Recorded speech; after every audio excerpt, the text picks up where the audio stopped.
So the first time when I started learning about meditation was when I was in India. And people often say that there are so many spiritual teachers and yogis and everybody is meditating in India, and this was absolutely not true, at least in my case.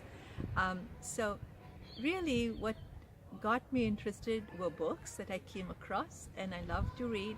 And so I remember that there was a book called The Adventure of Consciousness, and it was talking about the goal of a spiritual life, which is to learn about our own selves.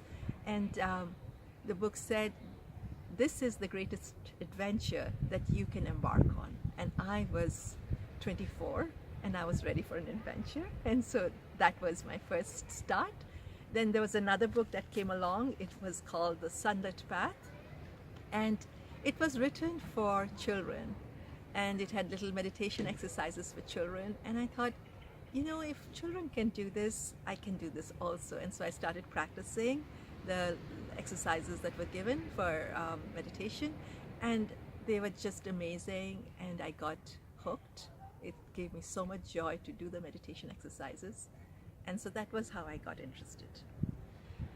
I found out about the Sri Chinmoy Center when I was in Miami. I had come to the US to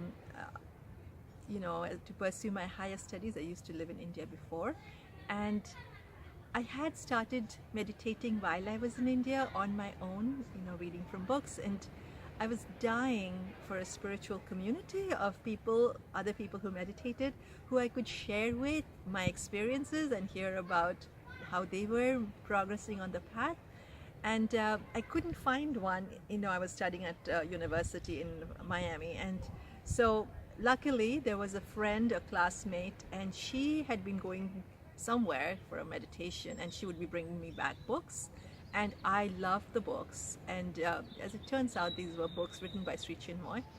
So that's how I actually learned about the Sri Chinmoy Center and Sri Chinmoy himself. The philosophy resonated with me. They were exactly what I was thinking about, and so I got a chance to go to finally, after like a long wait, I finally got to go to a meditation class, and everything that the speaker was telling me was just completely what I thought about. So that's how I learned about Sri Chinmoy.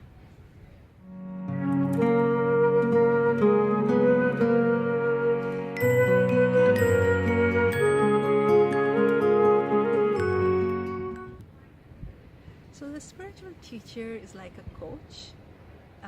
He helps you find yourself, and while he's doing that, he's supportive. He's creating an environment where you can feel encouraged, inspires you, and makes you feel that it is possible for you to achieve what you're trying to achieve. So this is why I feel the help of a spiritual master is so essential, because to know yourself is not an easy journey, and to have someone with you, walking with you through the entire path, is amazing. My spiritual master is like my father.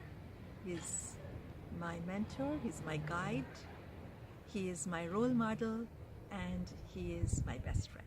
So that's my relationship with my teacher, Sri Chinmoy.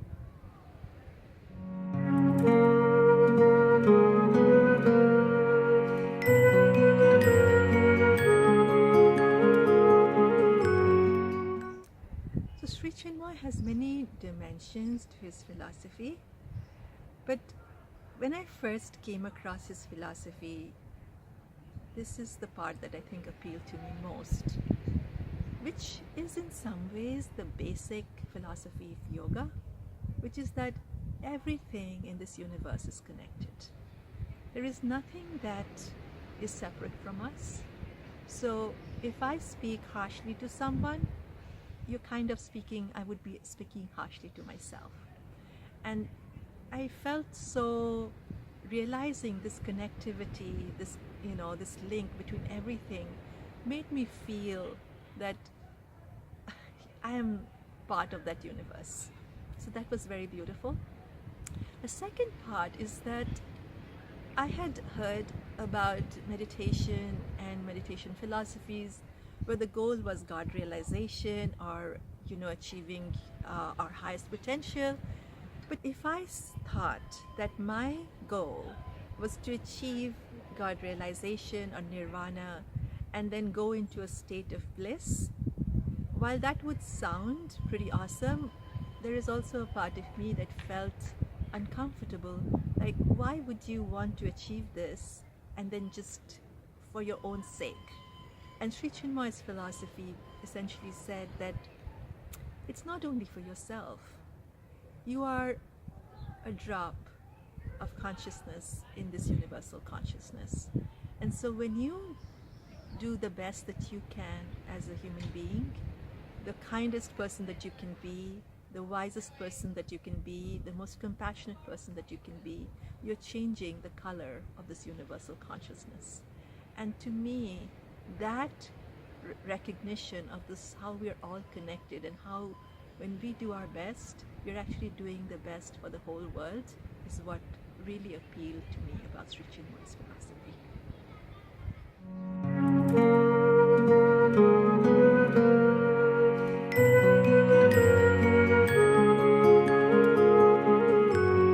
So my initial experiences of meditation were so vast, they were so high that I almost felt like I walked into it. I had these amazing experiences. I was filled with joy and happiness, and as if everything was opening up, every door was opening up for me. And I realize now, after 27 years, that a lot of it is grace. And this is something which spiritual seekers understand, perhaps, that just the way we want to grow, the Supreme wants us to grow as well. So it's like parents want their children to achieve their highest potential. So the Creator wants the creation to achieve its highest potential. And so when I started, while it was easy, I realized through the years that there are times when we have setbacks, times when we feel that we are not making enough progress, times when the joy and the enthusiasm that we feel in our meditation may not be quite as high as we want it to be. And at that time, and it really came, actually, perhaps it really hit me after Sri Chinmoy's passing, when I was so dejected that I had lost my best friend, and I had to go within to find some inner resource, because he had always told us to live in joy and happiness. And so then I started reading a very important component of Sri Chinmoy's philosophy, which is on gratitude. And I started practicing gratitude very, in a very focused way. I would be writing my gratitude journals every day, trying to think of all the wonderful things that were in my life, including all the wonderful things that he had left. His legacy is amazing. So I would, read his writings, I would be watching his videos, and his poetry, his music, they were all so uplifting, and I was grateful for that. And today, after 27 years, this is still one of the keystones of my spiritual practice. I practice gratitude regularly, and I feel that when we practice gratitude, we become like flowers that open ourselves up to the sun. We can receive more of all the grace that we are meant to receive and all the help that the universe is ready to give us.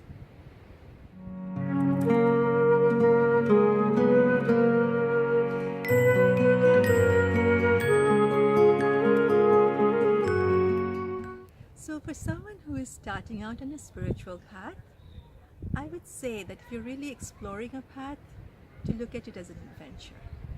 An adventure in the sense that you should not already have a pre-formulated idea of where the path is going to take you. Because when we already have a lot of prior assumptions and prior expectations, we really don't, we can't really assimilate and we cannot understand and we cannot learn everything that there is to learn. So it is better to be just very open-hearted and to listen to it like a blank slate, as if you're listening to it for the first time. I also want to say that the practice of meditation is a very unique, if you start this journey, you'll recognize that it is about learning about yourself. And we have never taken this journey before. And so, otherwise you wouldn't be starting to learn about meditation, right?